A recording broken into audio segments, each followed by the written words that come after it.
Hiya guys, it's Ross again here with another contrast terrain unboxing. So it's not much of an unboxing with contrast because it's just a magazine and whatever comes with each issue, and it's normally in a clear bag so you can see what's in there. So I've already removed the clear bag, and I love my terrain, as you guys probably know already by now.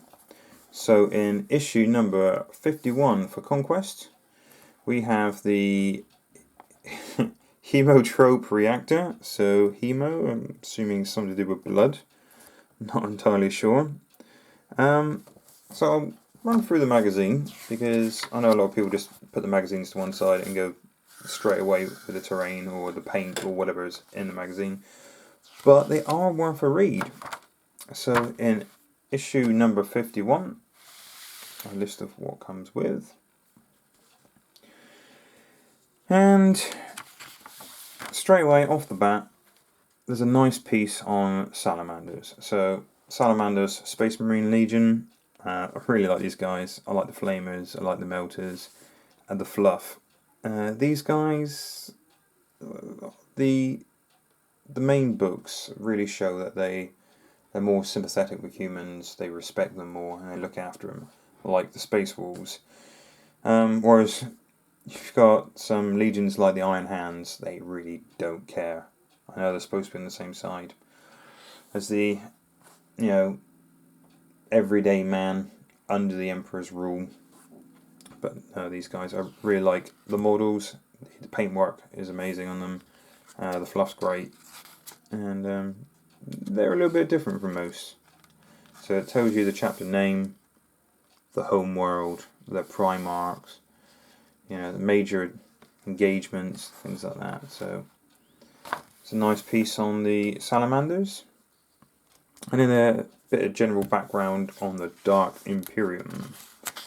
So Dark Imperium, you've got the standard Armageddon. Armageddon was one of the biggest battles that the Imperial forces have ever seen. Devastation of Baal, so I'm a Blood Angels player myself, so Baal's and home worlds of the Blood Angels. Bit on the Chaos Space Marines, the heretical side of things. So a nice piece there. Bit on the old Black Legion, so Horus's own Black Legion, led by Abaddon. So Abaddon has had a new model, which you probably all know about by now, rather than the old tiny model, this huge warlord. Huge in title, not necessarily huge miniature. So yeah, the new Chaos Space Marine models are wicked. I still haven't got around to painting my original Chaos Space Marine models. I mean, don't push me, it's only been about 15 years, so I will get around to it one day. I probably won't paint them Black Legion. I will probably paint them World Eaters, and I'll probably paint the main guys a bit of a mix of 30k and 40k, so mostly white armour. But yeah, these are the new models that are in the recent edition. The Shadow Spear box that I've done an unboxing video for. It's just a few examples. Some Chaos Space Marine forces, so the Night Lords, the Iron Warriors, and the Word Bearers, the guys that started it all. The ones that whispered in Horus's ear. So this is how you assemble the piece of terrain that's come in this edition. Some nice easy setup instructions and an example of how to paint it. So I'm going to paint mine slightly different. Some nice step by step on how they do those.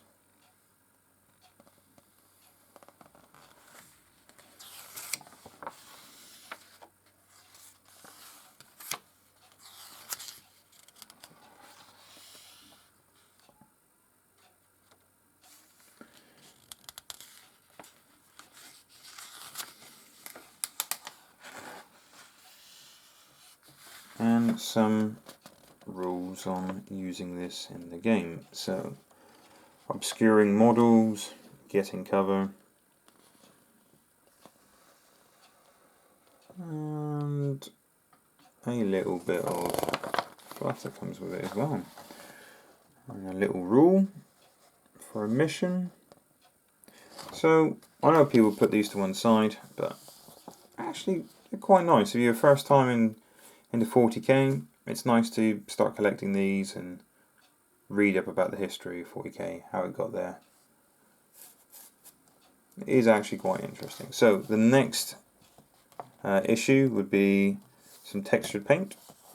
The following issue is some some Space Marine bikes. So I've got chaos on the brain now. So I've previously got loads of these from years gone by. I think I will paint these up when I get them and put them side by side to show how far, or hopefully how far, my painting has come since all those years ago when I painted those bikes. So we'll put that to one side for a second, and I'll show you the piece of terrain that you get. So the detail on this is pretty phenomenal. It's pretty cool. So you can see all the pipes and conduits and the grates. And because it's part of the brain's gone dead, Sector Imperialis terrain is all fairly interchangeable. So the grates like that, you can put your Promethean pipes next to, and it's all the same diameter, so all line up lovely. So I'm not sure if I should go for the artwork or not, or start painting up some crazy colours. So I know I have lots of Humbro Trainer Yellow for the airbrush, some enamel paint, so I think I'll start hitting it with some of that. Make it a bit brighter, a bit more eye-catching on the table. So I will start clipping it out, show you when it's assembled, and get cracking with some paint. Okay, so once you've cut all the bits out off the sprue with a nice sharp knife, so make sure you're using a cutting mat as well. I'm going to cut through your best kitchen table. So always have a sharp hobby knife. A blunt one, believe it or not, will hurt you more, because you put more pressure into whatever you're cutting and you end up lopping your hand off. And believe it or not, fingers do not grow back. So you may have baby teeth, but baby fingers do not grow back. Right, so I will start assembling. So make sure there's no flash or minimum flash, and any mold lines. Now the glue I'm using is a Citadel plastic glue. Other plastic glues are available. I think plastic glues really are the best for this kind of thing. It won't go off quite as fast as a regular super glue, but it'll give a stronger bond over time. It's fairly accurate with this tiny little nozzle, so I shouldn't be splashing out everywhere. Plus, me and super glue, we have a history of sticking together where it's not wanted, so this stuff, it won't stick to your hands. So yeah, GW plastic glue. Like I said, other plastic glues are available. So just following the instructions, as you can see in the background from the Conquest magazine. I'm really impressed with the Conquest scenery. Everything seems to be slot together really nicely. And minimum mold lines, which is always nice. So you can always leave a weight or elastic band over this to bond really well. But I'm going to get cocky and I'm going to start adding other bits. So I know that one goes on there. So I mean, plastic glue does go off reasonably quickly, but obviously nowhere near as quick as super glue, because it's super. Right.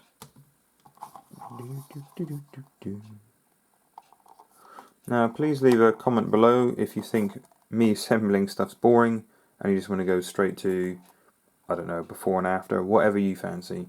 Whatever you would like to see in the video, I'm open to suggestions. Keep everybody happy. I don't think you want me to record 20 minutes of cutting bits of a plastic sprue. But if you want to see that, I will happily do that for you guys. Just to show it's not fake. Let's bits on there.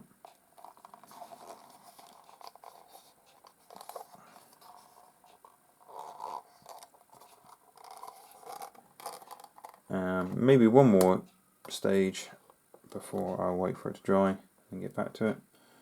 So apparently this doohickey, which I've missed a bit of the mould lines, needs trimming off. So you can see a little bit of mould line there. Nice and neat. Just get rid of the mould line. Nice and smooth. Anywhere else? Yeah, but there. So kids, cut away from yourself. Do not do what I'm doing. Be great TV to lop off a finger, wouldn't it?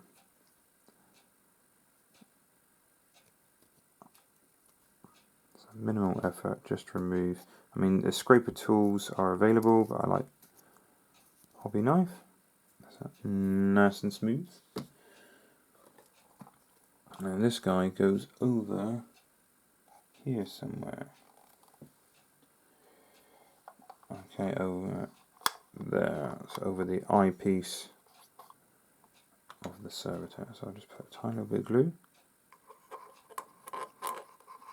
Just a little bit. That's all you need for this stuff.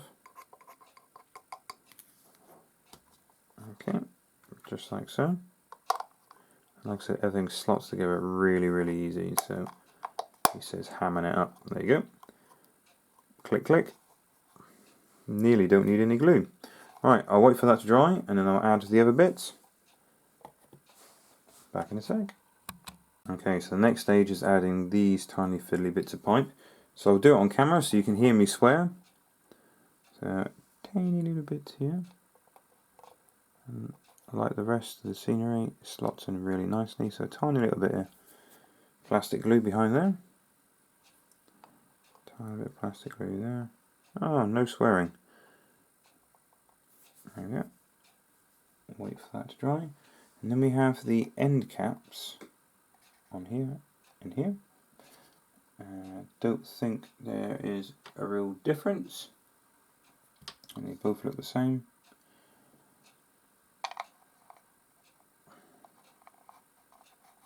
Just trying things out, see what they fit like before drenching it with glue, then swearing on camera, and then setting fire to the product.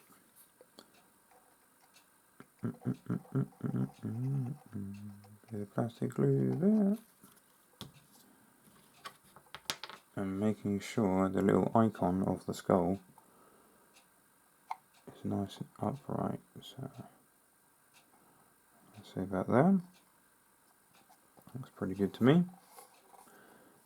Same on the other side, just a tiny little dab of glue.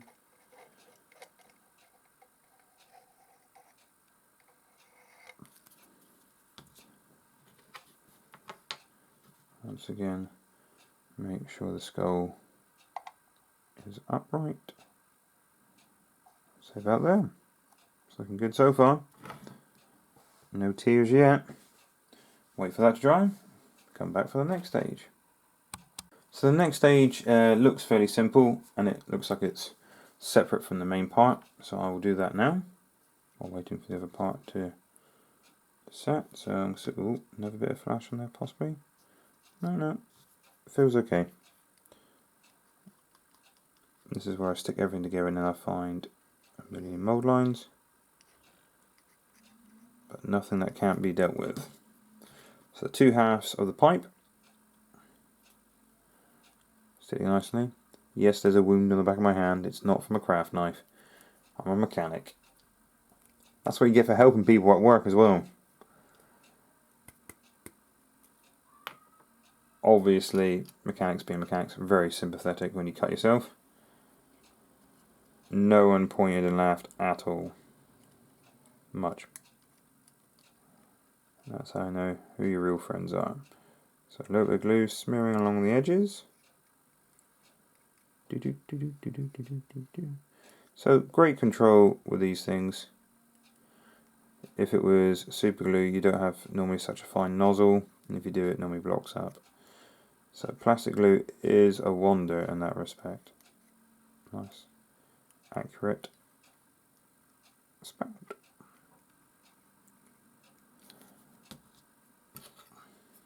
Okay, so put these two bits together, meeting them up, squeezing them together gently. Yeah, everything's looking pretty good there. No gaps. Not bad, not bad. Next, I will put the disc on the back. So most things have a little slot keyway, so it's fairly straightforward where they go. But if not, always consult the instructions, which are, like I said, in the background. Okay, looking pretty good, looking pretty good. Wait for those to dry, and then we'll attach it to the main housing. So after a short period of time, once the glue and everything is dry, you can attach these. So, I mean, I can attach it permanently by gluing it or leaving it so I can just rest it against it on the scenery board. I am going to attach it purely because I'll end up losing the bit else, or knocking it off the table or something. So I'll just give it a little ring of glue, nothing too severe. I'll just squeeze it against there. Now I'm going to make sure it's nice and level. I'm going to rest it on the table, because if it's not level it will bug me. Nice and level, very happy with that, not a problem. Now the second piece, which is the main exhaust, I suppose you would call it, attaches on there. I will leave it for now because I have glued this piece there. I'll come back once it's dry. Okay, so I've attached the exhaust now on the reactor itself. So that is the model assembled. So I'm liking the detail. It's looking really good. There's several ways to paint this, whatever obviously you want to do. The magazine itself states maybe undercoating everything with lead belcher, no oil wash, and then picking up some areas with Abaddon black and working your way up through there. I, on the other hand, am going to try some chipping medium, and I'm going to paint this thing nearly as yellow as the yellow you can see there, just so it's eye-catching on the table, adding a bit of colour. So I will be back after it's all primed. So I've used a rattle can to undercoat this thing, so spray primered it. Now I could go really boring and do some greys, but I'm gonna go and do some yellows, like Tonka truck kind of yellow. So I'm going to use some Vallejo airbrush burnt brown, so a little bit of this.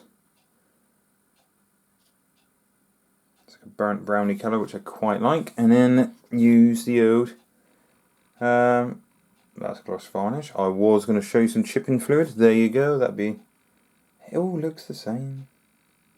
So I've done a video on this stuff already, but that's what I'm going to do. So I'm going to put some of that in my airbrush and start coating up probably 2 layers on this piece of scenery. Okay, so putting 2 finished coats on this stuff, so trying to get in all the difficult details first.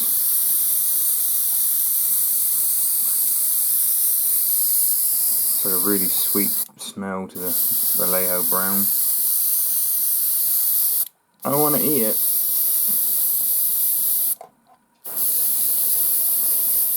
Of course, you could always be wearing gloves, so get your fingers covered. Always a fun in that, eh?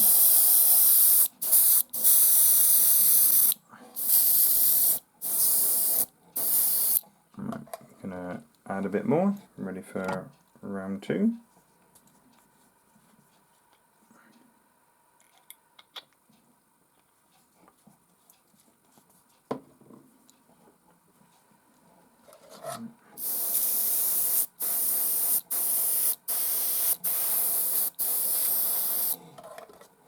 Bit of a blockage here somewhere. That's better.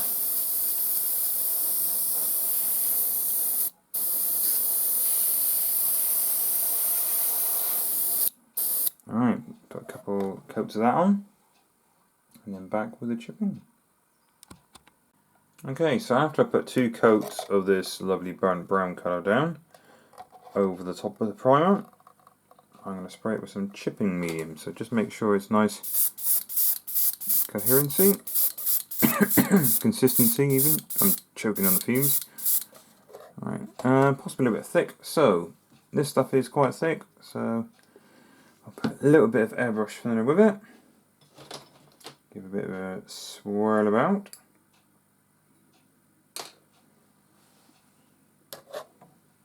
And spray the model nice and even all over.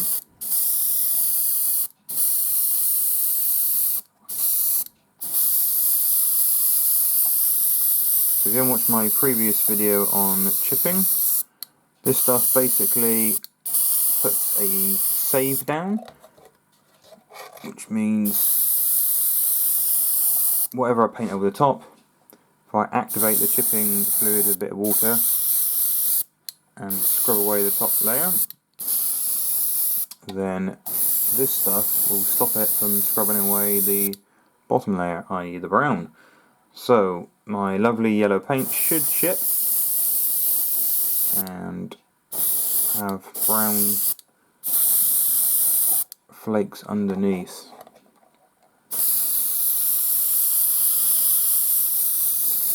Nice and even all over.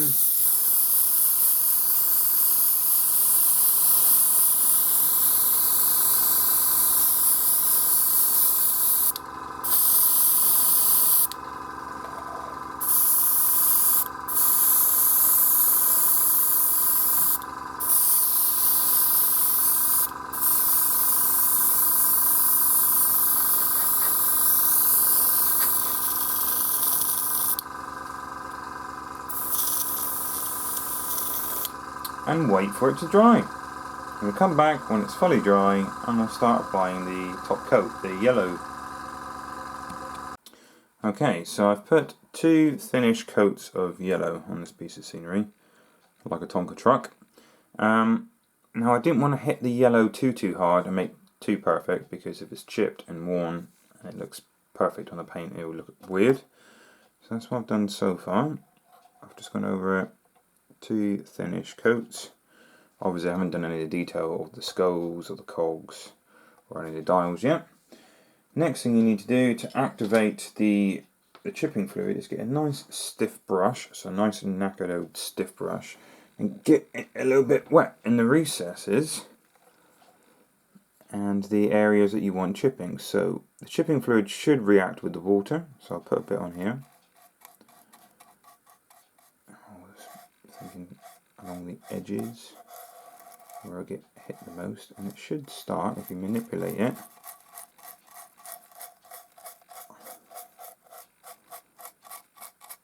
So you don't want a decent brush for this, you want an old knacker brush.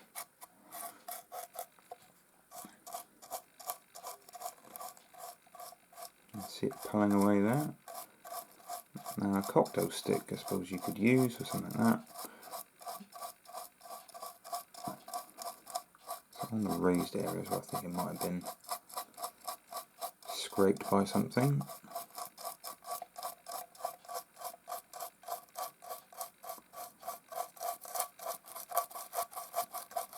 Just attack it, get really rough. Get in there. There we go. Look at that.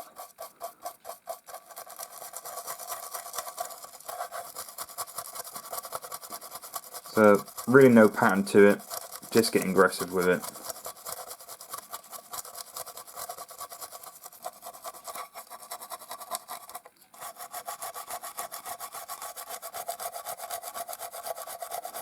Hopefully it only reacts where it gets moist. And hitting some of these rivets, that'd be a good idea, raised areas and all that. Nice place for rust to get in there and attack. So I'll get a bit more water in the paintbrush. There we go. Just put a bit on there. A bit on those edges there.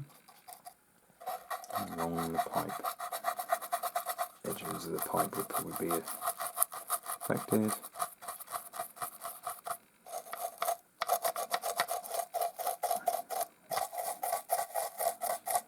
Yeah, it's looking pretty good.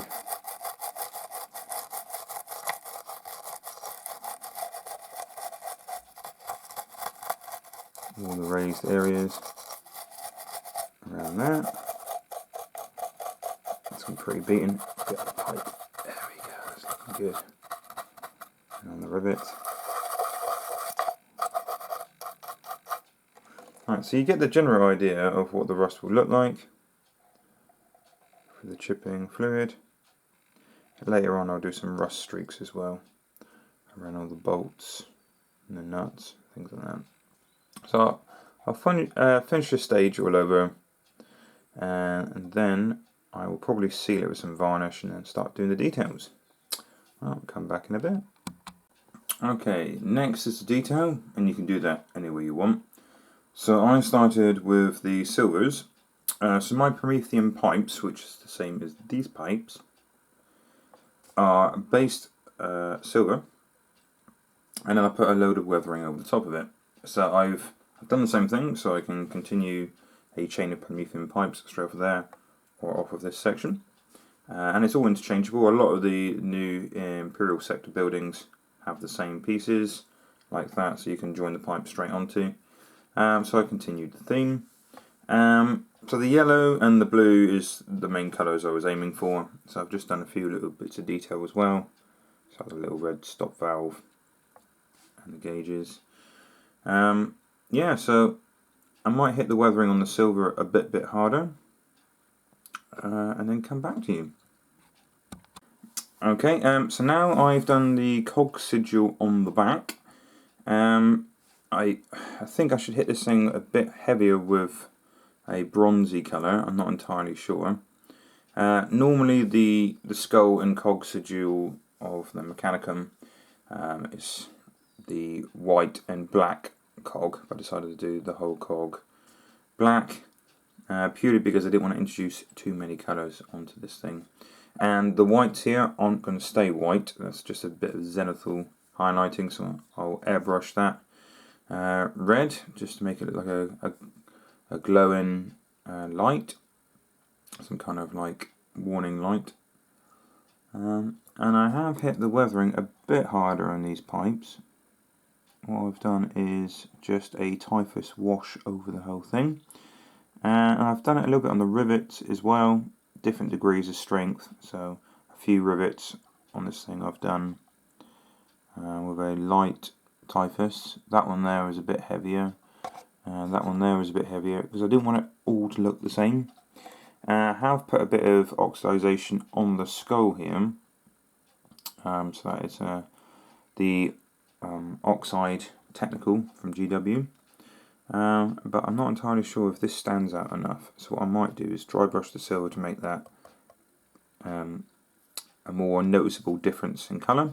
But you can paint it whatever way you want. I mean, you could always paint the skull as a skull colour.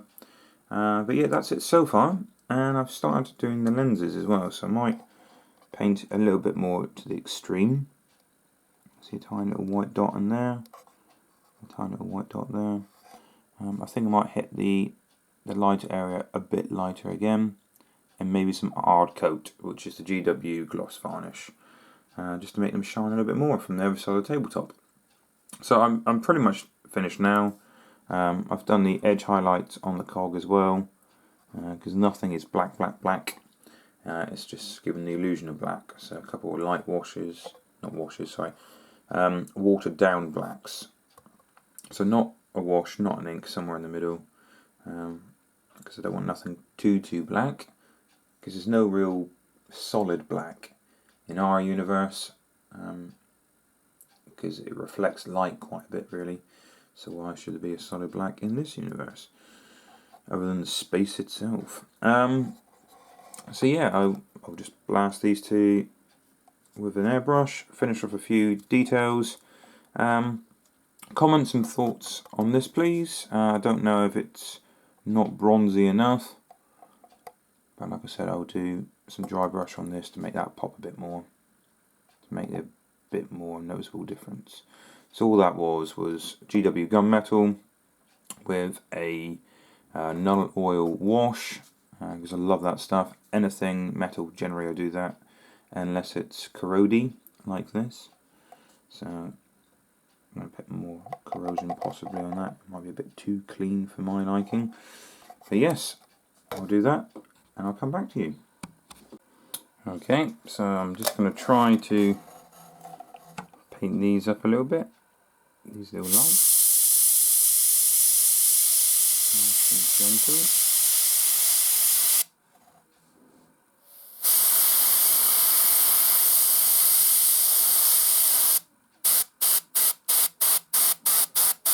Trying to get the surrounding area a little bit as well. Remember that light only goes in straight lines.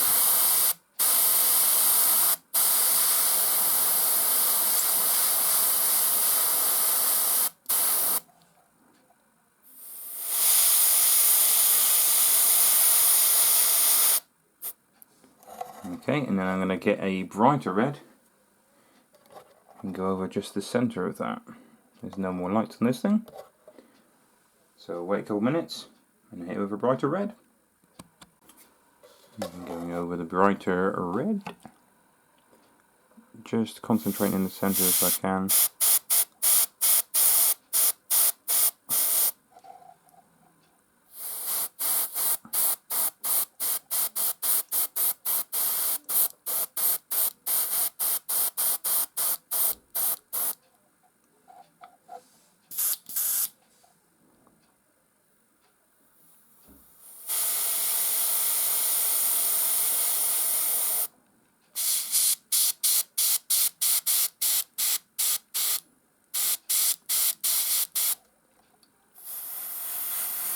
So light obviously goes in a straight line, so I'm going to have to do a bit there as well.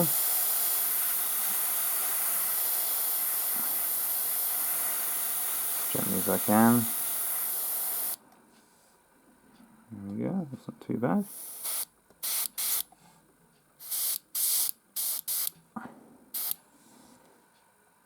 Okay, so now from the other side of the table, that should look like it's glowing.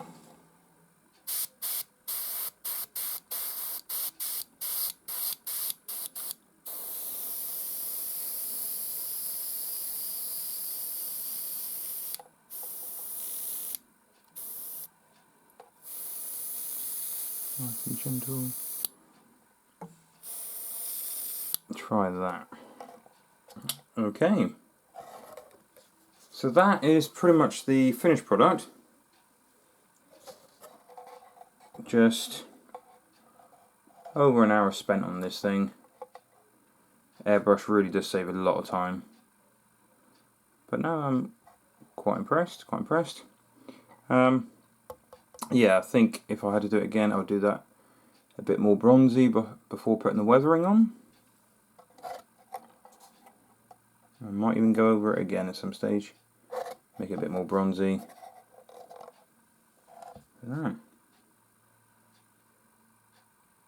Feel free to comment below, guys, and tell me what you think. Thank you for watching.